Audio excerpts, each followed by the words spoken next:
ஆடி sale தள்ளுபடி up to 50%. Chennai Silks and Aha Oho Adi Sale. GT Holidays, South India's #1 travel brand. You know you are special when you're with GT Holidays.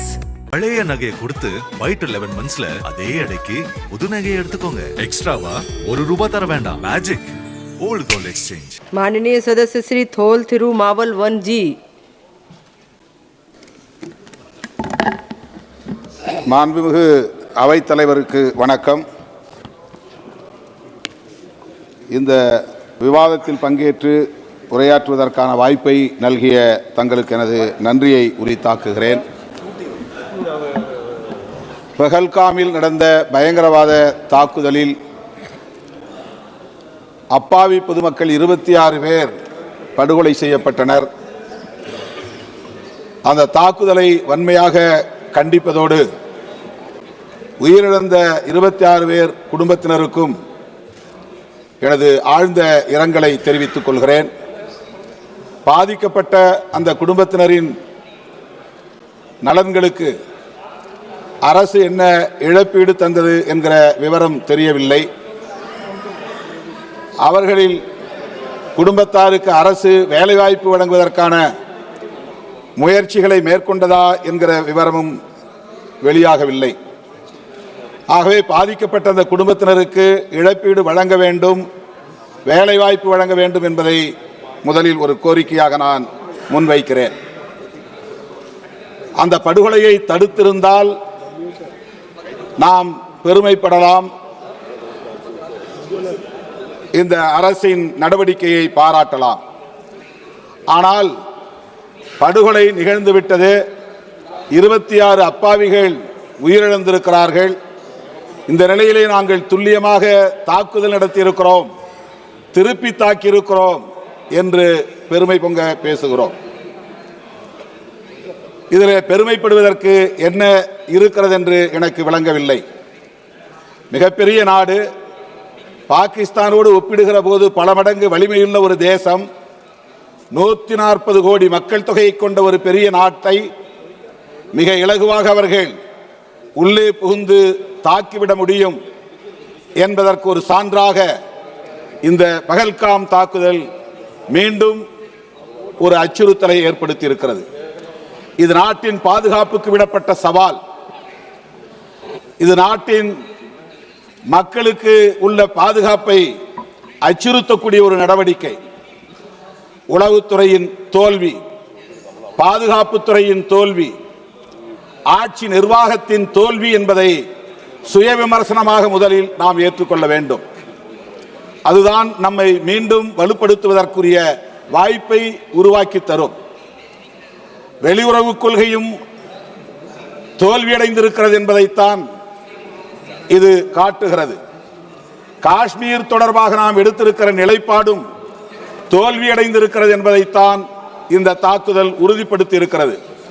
அரசமைப்பு சட்டம் உறுப்பு எண் 370 நீக்கிவிட்டால் காஷ்மீர் சுதந்திர தேசமாக மாறிவிடும், பயங்கரவாதம் முற்றாக ஒழிந்துவிடும், பொதுமக்கள் அங்கே சுதந்திரமாக உழவ முடியும், சுற்றுலா வளர்ச்சியடையும் என்றெல்லாம் நம்முடைய அரசின் தரப்பிலே சொல்லப்பட்டது.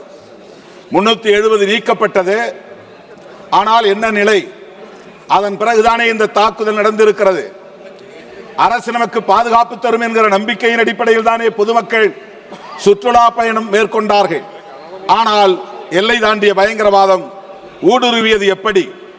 அதை தடுக்க முடியாத நிலை ஏற்பட்டது எப்படி? எல்லை ஓரத்தில் தொடர்ச்சியாக பாதுகாப்பு படை வீரர்கள் இருக்கிறார்கள் என்கிற நம்பிக்கையின் அடிப்படையில் தானே பொதுமக்கள் பஹல்காமுக்கு வந்தார்கள். அந்த இடத்திலே பாதுகாப்பு படை வீரர்கள் இல்லாமல் போனது எப்படி?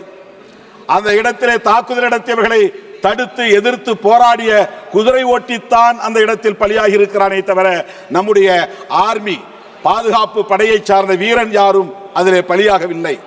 இது மிகப்பெரிய அளவில் நமக்கு சந்தேகத்தை எழுப்புகிறது, கேள்வியை எழுப்புகிறது.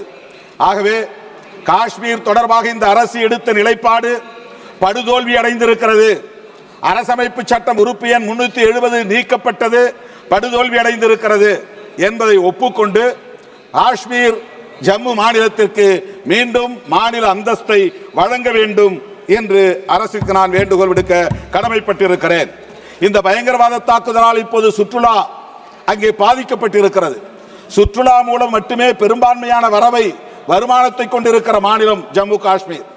இன்றைக்கு அதனால் ஏற்பட்டிருக்கிற பாதிப்பை ஈடு செய்யும் வகையில் நம்முடைய மைய அரசு, ஒன்றிய அரசு சிறப்பு பொருளாதார உதவியை ஜம்மு காஷ்மீர் மாநிலத்திற்கு வழங்க வேண்டும் என்று கேட்டுக்கொள்கிறேன்.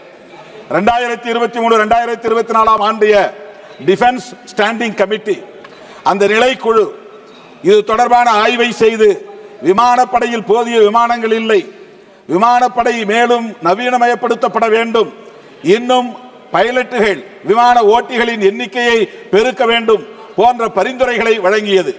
ஆனால் இதுவரையில் அது குறித்து அரசு எந்த முயற்சியையும் மேற்கொள்ளவில்லை. ரஃபேல் விமானம் சுட்டு வீழ்த்தப்பட்டதாக பாகிஸ்தான் கூறுகிறது. நாம் சொல்லுகிறோம் அவர்களை துல்லியமாக தாக்கினோம், அந்த பயங்கரவாதிகளின் பதுங்கு முகாம்களை அழித்தோம் என்றெல்லாம் பெருமை பொங்க சொல்லுகிறோம். பாகிஸ்தான் அரசும் அப்படித்தான் சொல்லுகிறது. ஸ்ரீநகர், ஜம்மு, பூஜ், பத்திண்டா போன்ற பல பகுதிகளை சுட்டிக்காட்டி இங்கெல்லாம் நாங்கள் தாக்குதல் நடத்தி இருக்கிறோம், ரஃபேல் விமானங்கள் 2 விமானங்களை சுட்டு வீழ்த்தி இருக்கிறோம் என்று சொல்லுகிறார்கள். இது எது உண்மை என்பது நமக்கு தெரியவில்லை, பொதுமக்களுக்கு புரியவில்லை. ரஃபேல் விமானங்கள் சுட்டு வீழ்த்தப்பட்டது உண்மையாக இருந்தால் அந்த விமான தொடர்பாக நடந்த ஊழல் குறித்த விசாரணை தேவைப்படுகிறது. ரஷ்யாவை மட்டுமே ராணுவ தளவாடங்களுக்கு நம்பியிருப்பதை அரசு கைவிட வேண்டும். இன்னும் பல நம்பிக்கைக்குரிய நாடுகளோடு ஒப்பந்தம் போட்டுக்கொண்டு அந்த ட்ரோன் போன்ற தொழில்நுட்பத்தை மேம்படுத்துவதற்கு, விமானங்களின் எண்ணிக்கையை உயர்த்துவதற்கு அரசு முன்வர வேண்டும் என்று கேட்டுக்கொள்கிறேன். சர்வதேச அரங்கில் இந்திய தேசத்தின் நன்மதிப்பு பாதிக்கப்பட்டிருக்கிறது. இந்த விவகாரத்தில் பெஹல்காம் பயங்கரவாத தாக்குதலை எத்தனை நாடுகள் கண்டித்திருக்கின்றன? அமெரிக்க அரசின் நிலைப்பாடு என்ன? அந்த நாட்டின் ராணுவ அதிகாரியை அழைத்து அவர் விருந்து கொடுக்கிறார். அதற்கு என்ன பொருள்? இந்தியா எங்களுக்கு ஒரு பொருட்டு இல்லை என்று ட்ரம்ப் வெளிப்படையாக சொல்லுகிறார். இந்த போரை நான் தான் நிறுத்தினேன், இந்திய அரசு நிறுத்தவில்லை என்று சொல்லுகிறார். நம்முடைய இறையாண்மையை கேள்விக்குள்ளாக்கக்கூடிய அமெரிக்க அரசை எதிர்த்து நாம் என்ன நிலைப்பாட்டை எடுத்திருக்கிறோம்? அங்கே சட்டவிரோதமாக தங்கியிருக்கிற இந்திய குடிமக்களை கால்விலங்கு கைவிலங்கு போட்டு விலங்குகளை விட மோசமான முறையிலே கொண்டு வந்து இங்கே இறக்கினார்கள். ஒரு வார்த்தை அமெரிக்காவை நாம் கண்டிக்கவில்லை. ஆக நம்முடைய அரசின் வெளியுறவு கொள்கை எந்த அளவுக்கு இருக்கிறது என்பது வெளிப்படுகிறது. அது மட்டுமில்லாமல் ஒன்றை சொல்லி நான் முடிக்க விரும்புகிறேன். வெளியுறவு கொள்கையில் நமக்கு பெரும் தோல்வி அடைந்திருப்பதை போல உள்நாட்டில் நாம் மக்கள் ஒற்றுமை குறித்து கவலைப்படாமல் இருக்கிறோம். இங்கே மதவாத அடிப்படையில் முஸ்லிம் வெறுப்பையும் கிறிஸ்தவ வெறுப்பையும் நாளுக்கு நாள் அதிகரிக்க செய்கிறோம். நம்மிடையே ஒற்றுமை இல்லை என்பது சர்வதேச அரங்கில் தெரிகிறது. ஒற்றுமை உருவாக்குவதற்கான ஆக்கப்பூர்வமான பணிகளை அரசு மேற்கொள்ள வேண்டும். வெறுப்பு அரசியலை கைவிட வேண்டும். குறிப்பாக முஸ்லிம்களுக்கு எதிரான வெறுப்பு அரசியலை அடையாளப்படுத்தக்கூடிய வகையில் துருக்கிக்கு எதிரான நடவடிக்கை இந்த அரசு மேற்கொள்கிறது, சீனாவுக்கு எதிரான நடவடிக்கை மேற்கொள்ளவில்லை. இது முஸ்லிம் வெறுப்பை வெளிவிவகார கொள்கையிலும் நாம் உட்படுத்துகிறோம் என்பதை காட்டுகிறது. எனவே மதவாத அரசியலும் நம்முடைய தேசத்தின் பாதுகாப்புக்கு மிகப்பெரிய அச்சுறுத்தலாக இருக்கிறது. இந்த வெறுப்பு அரசியலை அரசு கைவிட வேண்டும். உள்நாட்டு மக்களின் ஒற்றுமையை மேம்படுத்த வேண்டும். வெளிவிவகார கொள்கையில் ஒரு நாட்டை மட்டுமே சார்ந்திருக்காமல் நாம் அனைத்து சர்வதேச நாடுகளோடும் நல்லிணக்கமான உறவை பேண வேண்டும் என்பதை சொல்லி வாய்ப்புக்கு நன்றி கூறி முடிக்கிறேன். நன்றி, வணக்கம். நக்கீரன் டிவிக்கு சப்ஸ்கிரைப் செய்யுங்கள். உங்கள் ஆதரவே எங்கள் பலம். ஆசிரியர்களுக்கு நண்பனாகவும் மாணவர்களுக்கு ஆசானாகவும் திகழும் தேர்வு வழிகாட்டி. ஒவ்வொரு பாடத்திற்கும் அனுபவமிக்க ஆசிரியர்களின் துல்லியமான தெளிவான விடைகள். CNC இருக்கு, தேர்வு பயம் எதற்கு? இது தீரன் பப்ளிஷிங் ஹவுஸ் விற்பனை வெளியீடு.